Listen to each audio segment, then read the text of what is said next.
My background is that I have a master's degree in metallurgical engineering from Case Western Reserve.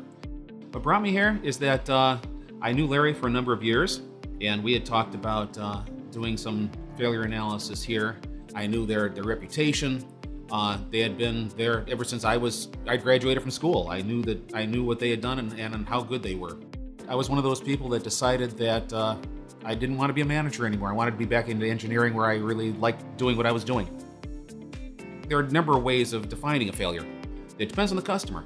I mean, some customers are, okay, if you turn a light switch on and it doesn't light, it's a failure.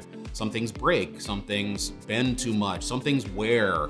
Our job here is that somebody calls up and says, why did this fail? There are a lot of pieces to failure analysis. It's like being an investigator in a lot of ways. You learn very quickly not to go beyond what the data tells you. You can look at something and say, I think this is it, and you'll be wrong.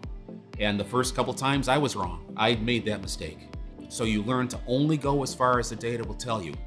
A lot of it is to understand how to talk to the customer as to what they think should have happened and what the service conditions were, what was the environment around it, and learning how to ask the customer the right questions.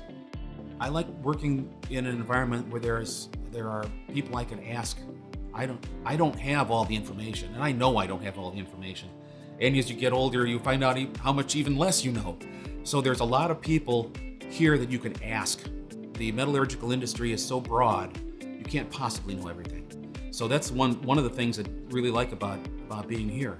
The instrumentation and the things that they have here are first rate. There's I've been in a lot of different places, and there's a lot of really nice equipment here. It's a primary laboratory, particularly in this area, particularly in the Cleveland area. People know NSL.